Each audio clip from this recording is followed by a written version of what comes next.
Hi, my name is Colleen Sauve. Thank you, Josh, for that introduction. I'm from Middle Tennessee. I live in Murfreesboro, and when I saw that Kentucky passed the industrial hemp law here in 2013, I got really excited. My dad's a landowner in Middle Tennessee, and I had been working in the water and wastewater industry. And I was looking for another way to do something that I felt was really good.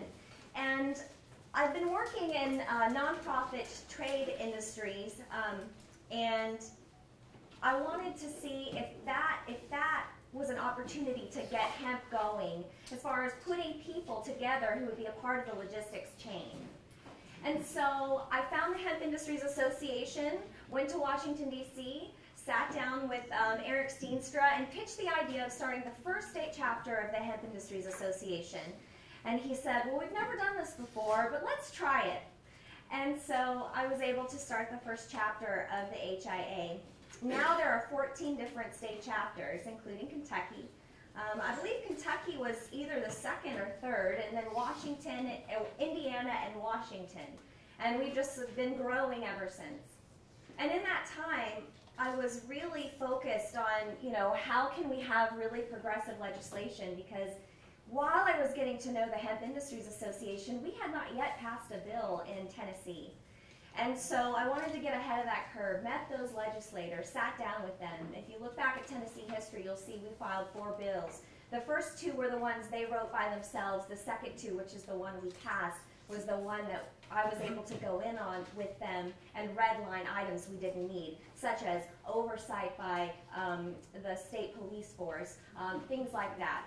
We wanted to keep that out so we could try to focus on how this could be a real agricultural opportunity for the state, and especially for farmers. So that's kind of how I ended up getting my platform. Vote Hemp recruited me in June, and so I've been working with state activists ever since. So with that, my presentation is going to be about talking about why this is legal, why we're moving forward, the things in history that have happened to lead to this moment. So, all right, let's start. And this was the past, right? A lot of people don't realize USDA was all up in studying industrial hemp, and actually the Arlington farm is where the Pentagon is today, and that's where they were growing all of this hemp. If you look back, you can check out Leicester Dewey and his journals. I mean, he was really studying industrial hemp, and this part of history has been forgotten. People don't realize our own government was really, working with hemp. And I think this is just something to hold on to. This was our past. This is our future. So I just wanted to share with you when things started to change in the United States as far as after the Marijuana Tax Act went into effect, and then of course in 1970 with the Controlled Substance Act. Things went pretty much dormant until 1995, where you can see Colorado was the first state to try and do something about industrial hemp. Not that anything they proposed passed, but this is just a chronology of the state-introduced pro-hemp resolutions and legislation. But this is basically the history of state movement. And the underlying states are the ones that actually were able to pass their laws. And some of these were just resolutions where they said, hey, we believe industrial hemp is separate from marijuana. And, we support that it should be an American crop. It should be a state crop that should be allowed. Not that there were any rules promulgated to make that happen. So that's why these states didn't end up producing hemp for all of this time. Out of all of this time, not more than 3 states ever in 1 year have ever passed industrial hemp legislation until last year. When Kentucky passed theirs in 2013, they were the only one. And then as of last year, 11 states passed at the same time. It's a huge moment. We've got major momentum right now. And I think the moment is in a huge way attributed to the American Agricultural Act of 2014. And that's where the legitimacy of industrial hemp research was the hemp amendment that was put into effect by Colorado Rep. Jared Polis.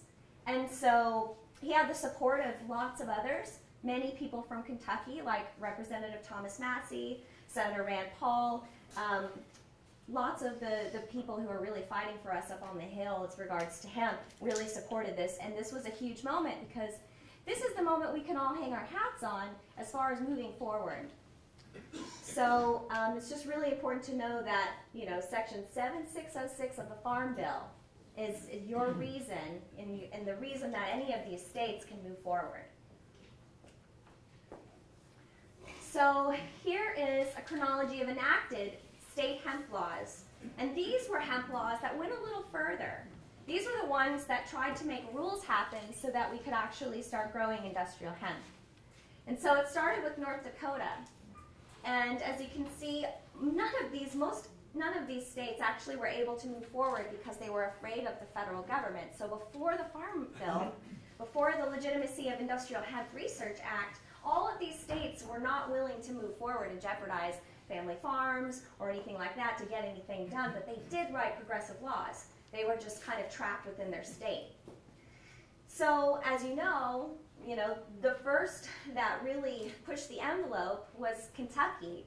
And I have to step back and pay some attention to Colorado because there was a farmer there, Ryan Laughlin, who grew hemp in 2013 and just basically did it on the premise of the full cannabis legalization that they had in Colorado. Now, it wasn't specific to industrial hemp because they ended up passing legislation for industrial hemp specifically after that. But he went ahead and grew it because he was a rebel and he wanted to do that, and we're glad he did.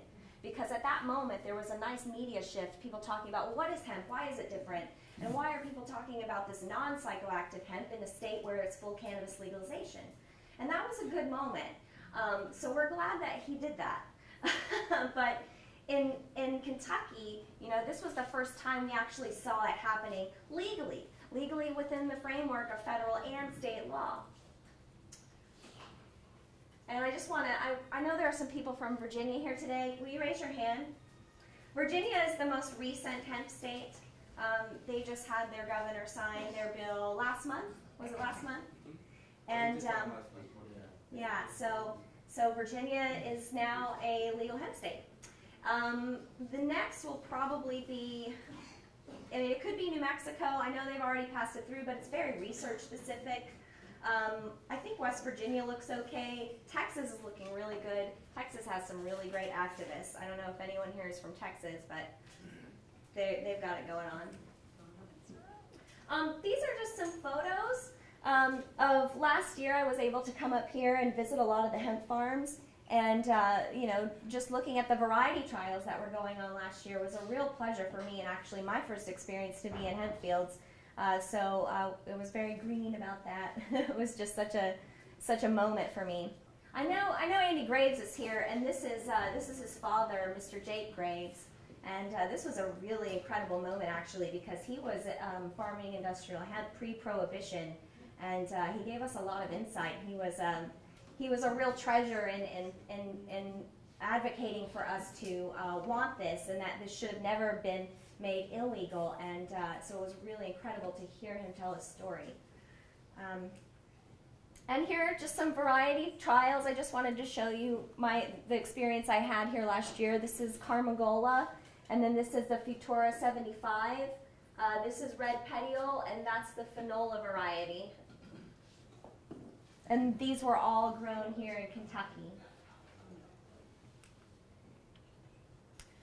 So after the Farm Bill, we realized that, that wasn't necessarily as strong as it needed to be. And we know that because after the Farm Bill was signed, the industrial hemp seed that was intended for the third-party growers in conjunction with the KDA had their seized in May.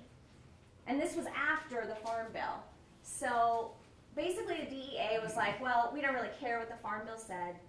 We don't think third-party growers are a part of this initiative. This is supposed to be about research, and so they seized the seed. And it wasn't until Agricultural Commissioner James Comer decided to, sue the DEA, and there was an injunction in that moment decided we're going to set a precedence that you must get a seed import permit from the DEA to move forward.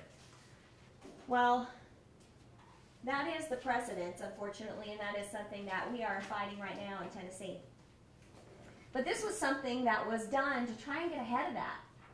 And so this was the section that was in the federal budget that was sought out to protect us, to protect the hemp states. And it reads, it's section 539 of the federal budget. This will last until September 30th of 2015.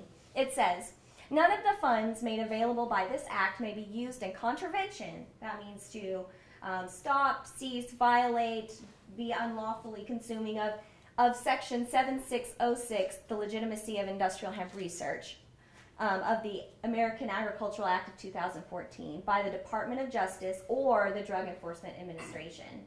Now I can tell you, this was a really nice effort. This was a real good effort to say you can't use money to intervene and take seed if that's going to take you, take time, you have to use vehicles, whatever that is, you can't use money. Great. Well, now they're using time. And we know that in Tennessee because we applied for our DEA registration number in November of 2014, and we don't have it. So there's a new form of contravention, and it's wasting time. So, the next step is really to get DEA out of the way. And the only way to do that is really to remove it from the Controlled Substance Act entirely. Just get rid of it. Remove industrial hemp. We've defined it already in the Farm Bill. We know that it's 0.3% THC. And, we know what we're talking about as far as the genetic variety of cannabis that is industrial hemp. So, we just don't need the DEA involved anymore. This is not something that is illicit. So this is the Industrial Hemp Farming Act of 2015. We'll have it, it'll be introduced for the next 2 years, and we really need it to come to the floor. And I'll just read the summary for this act. It amends the Controlled Substance Act to exclude industrial hemp from the definition of marijuana, defines industrial hemp to mean the plant Cannabis sativa L, and any part of such plant, whether growing or not, whether a delta-9 tetrahydrocannabinol concentration of not more than 0.3% on a dry weight basis. Deems Cannabis sativa L to meet that concentration limit if a person grows or processes it for purposes of making industrial hemp in accordance with state law. That's key. A lot of people think that this is going to legalize this for the nation, not if your state law doesn't have something in place. And that's why we are working so hard with state activists to make sure that they're setting up their own framework within their state to remove it from their Controlled Substance Act lists, inserting it as an agricultural commodity, and making sure that the Department of Agriculture shall promulgate rules and regulations. You could probably get away with not promulgating the rules once this is in place, but to get ahead of it for now, we need these states to continue to legalize. So this is unless the Attorney General determines that the state law is not reasonably calculated to comply with such definition. So the federal this would give the federal government's okay, but they still got their finger on the pulse, you can see with that last line. So this was introduced on January 8th of this year by Senator Ron Wyden from Oregon, and we've got 6 co-sponsors, and we need a lot more. I know that Kentucky basically has full representation here as far as support. So for any of you who are in other states that don't yet have senators that have co-sponsored this, please make a phone call. Ask me how to do it. I will set you up, and we will get this going. The companion bill to this in the House is House Bill 525, introduced by Kentucky Representative Thomas Massey on January 26th. There are 52 co-sponsors by U.S. territory. There's just too many to name, so I just showed you which states do have representation on this bill. As you can see, California has the most, and all the states that don't have any numbers, they just have one representative that is signed on. So this is the current landscape of industrial hemp legislation. Just a year ago, this map was so barren, really. And so it's incredible to see this. All of the dark green, these are all states that have some form of hemp law that they could do something with. Not all of them are going to yet. Some of these states are amending their laws to be more progressive. North Dakota just passed theirs. So they're passed their law so that they can actually, grow this year. And so where the stars are states that have been actively growing as of 2014. So you have Colorado, Kentucky, and Vermont. Next year, I believe, as long as the DEA will cooperate with more progressive states, I think you'll see hemp in Tennessee. And I think you'll see probably hemp in Indiana, and you'll definitely see hemp in Hawaii. And I believe both of them already secured their DEA registration because they are research specific and they're not contracting with private growers. So that's key, As far as Tennessee trying to be like Kentucky, the DEA is like, we're not going to work with you. If we were research specific, we might be able to do something just at that academic level, but we wanted to do more than that. I just wanted to share with you the amount of momentum that we have happening right now. Since I was able to become National Outreach Coordinator, I've been working really hard on boosting their social media. And when I took over their page, I think they had maybe 80,000 followers, and now we have almost 200,000. That's the only way to do that is really to syndicate really incredible content, have really good visual messages, and have something that actually appeals to people and they want to share it. And so you have to find something organic. We did this all without paying for any of it. And we were able to get a lot of new response from people. As you can see, just in 2014, only 4,138 letters, advocacy letters or phone calls had actually made their way out of the CAPWA system that we monitor for Vote Hemp. And, it's only March, and we're well ahead of that for, we'll probably quadruple that number by the time we come up to 2016. I just wanted to show, as far as Kentucky activism in the last 90 days, my reports show that 98 total advocacy messages have gone out. We should probably work on trying to increase that. But the thing I understand about Kentucky is you already have your legislators' support. So, I get it. Actually, this is a great number just to say, hey, some of these I'm sure are thank you letters as well, and that's really important too. Keep people on board, let them know we appreciate you caring about what we want. That's really important to do. So I just want to share with you something that the HIA does every year, which is Hemp History Week. They put a lot of money into being able to assist activists to spend this 1 week. They're setting up aisles at Whole Foods and natural food retailers, and they're talking to people about industrial hemp. They're talking about hemp oil for nutrition. They're talking about hemp seed. They're actually trying to push those products as well. And so they get to have this moment where they're talking to people about agriculture and how we got to bring this home. And that we are, as of the week before last, the report came out, the HIA market has grown 21% from last year. So it was $581 million worth of products that are industrial hemp or have some form of hemp in them for 2013. And in 2014, that went to $620 million. So it's just going up. I mean, the demand is definitely there. And we need to be producing this as an American agricultural commodity. We are losing that market to every other nation that is doing this. All right, that pretty much wraps it up for me, but I'd be happy to take any of your questions, if any of you have any. Yeah, go ahead. I think you should think again about what we're putting through in the sense of legislation or asking to put in the farm bill in the next farm bill. Seriously, because there's issues in the definition. There's also issues in the .3 THC that you should be aware of. So. Yeah, we are aware of it. That concern is actually brought up a lot. I think the issue comes down to educating the legislators who put their name on these agendas and on these pieces of legislation. It's really a big education effort. I don't disagree with you at all. I think that just coming back to the table and trying to communicate to them what that would mean for them politically, I think it can be done. I do, and so I appreciate you saying that, because I think that is something that we need to focus on for sure.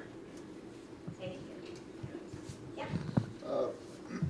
A question that I haven't been able to arrive at an answer, or anyone's not been able to give me, is the acquiring of seeds, which you kind of touched on, but that seems to be the biggest stifling question to answer. It's I would assume when we started in participation of this that the government to some degree would open it up and make seed readily available, and that's not the case at all. I've been stopped at every avenue, even acquiring on the possibility of having the permit to be able to plant the seed because they can't get the seed to begin with. So, right. Are you a Kentucky? Yes, ma'am. Okay. And that's because, as far as in the state underneath the Farm Bill, it has to go through the KDA. So for you to do it on your own isn't something that is really possible per se. They want you to negotiate that through your Department of Agriculture at this time, and that is because of the Farm Bill. So the real progressive point that needs to happen is to get that removed from the Controlled Substance Act. That's what the Industrial Hemp Farming Act is, and that's what we need to focus on so that that is not a problem.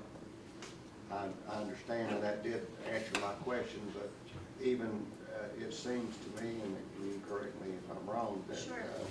The association is even having a problem about acquiring the hemp. Per se, if I was a part of the pilot project in the aspect of growing it, sure. Then I still haven't achieved getting the seed. And I don't know as to right. the association if they are able to acquire the seed. No. Okay.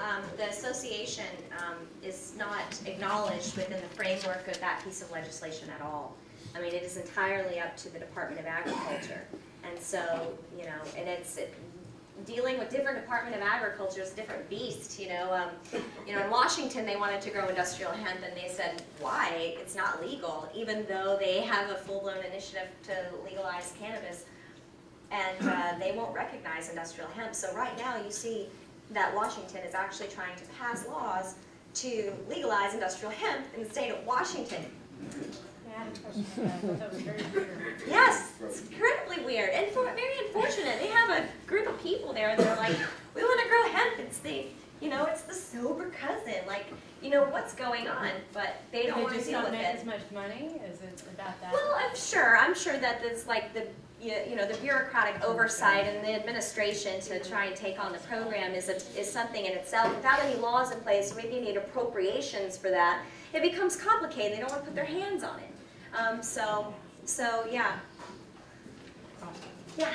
I'm thinking there could be just like two different groups. I mean, cannabis, marijuana, cannabis proponents, they probably have a fear of cross-pollination. Right. So that's a real fear. People that are on board with, growing legal cannabis may not be wanting to support legal hemp. Well, you're absolutely right, because in the Green Triangle, as we call it, in Northern California and Oregon, they're very up in arms right now because with the promulgation of the recent rules for Oregon, they are going to be growing outdoors, and of course there's a lot of outdoor medicinal and recreational marijuana in that area.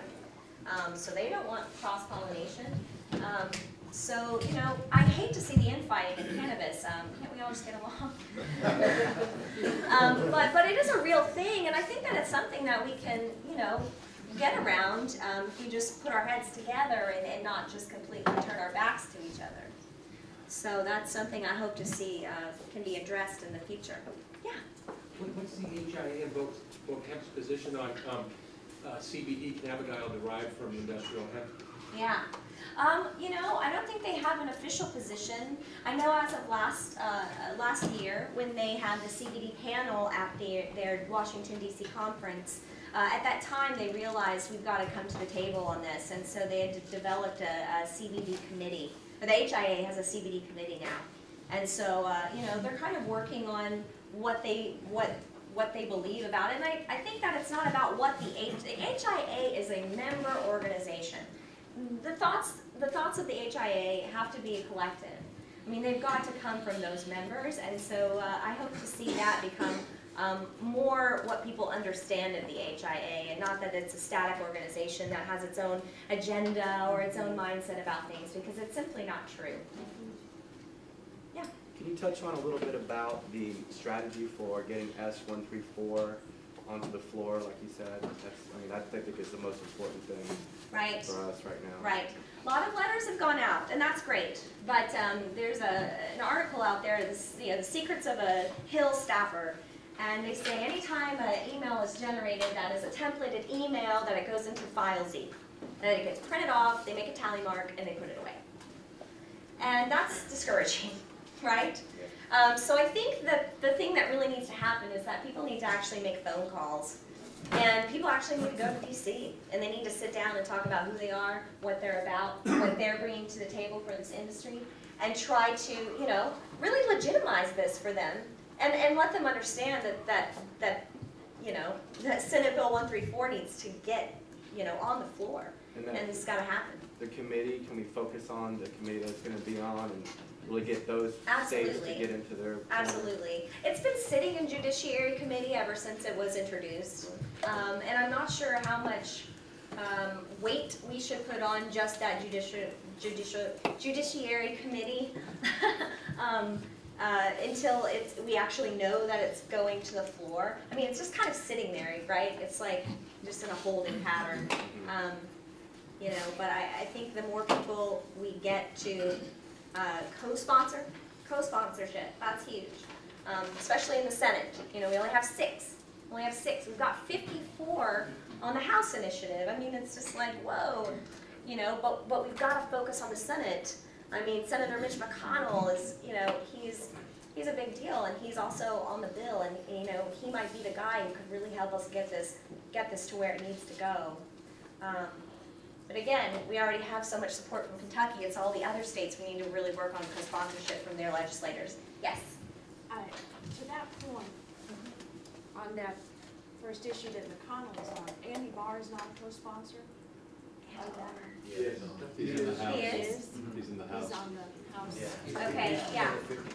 Right. So, yeah, and I didn't list all of the rep sponsors because I couldn't fill it.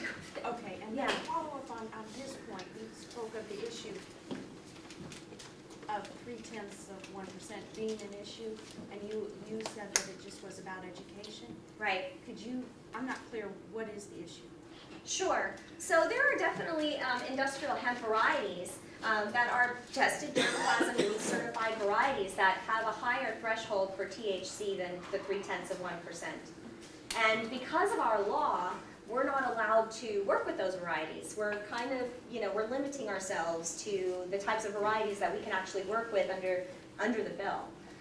So the proposal is from a lot of people is to, hey, let's increase that threshold so we actually can work with these other certified varieties that maybe don't have a consistent testing platform of that 0.3%. You know, and you know, a lot of people talk about how it's for any psychotropic activity or euphoria to take place anyways, you need a much higher THC concentration at all. I mean, much higher. So, you know, not to say that, you know, every perfect industrial hemp variety is underneath that 0.3%. I mean, it's just not, that's just not probably true.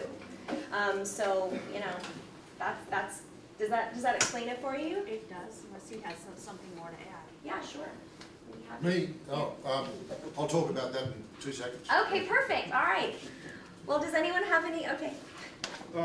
What effects would the Interstate Commerce Commission have between the states versus the federal end of it?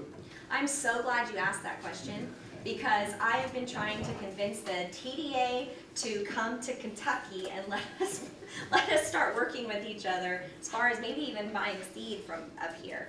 I don't know the answer to that question, sir, but I'm really glad you asked it because that is a really important point. Okay, my question, all right, well, let me expand upon it. Please do. Who would you go see or call or write or type letters to? Right. To make the rules and the regs more effective between the states where it concerns them. In other words, if they've got, it's legal in Illinois, Right. And we grew up in Kentucky, there's one bridge that goes from Kentucky to Illinois. If I take it across to that state, that is a bad no-no, right? According to the Interstate Commerce Commission. Right, right. So are they gonna come knocking on our doors? I couldn't say yes or no, but I think this is amazing. I mean, I really can't. But this is an issue, right? So Yeah, these are big all issue. All good questions, and remember, we've got some more good speakers as well. That's that right. might be Sorry, able to answer sorry. that too. Yeah, No, that was the last that question. might actually help with that. Jonathan Miller's speaking at one. He's an attorney that might be able to touch on that a little bit more specific than myself or Colleen might be. And we've got people that might help, and we can always circle back at the end. So. Yeah. I guess Josh, that's a sufficient time. I know. I think we're yeah. I appreciate it. I will be around all day. I'd be happy to have a one-on-one with any of you to talk about any of these issues. So. Awesome. Thank you, Colleen.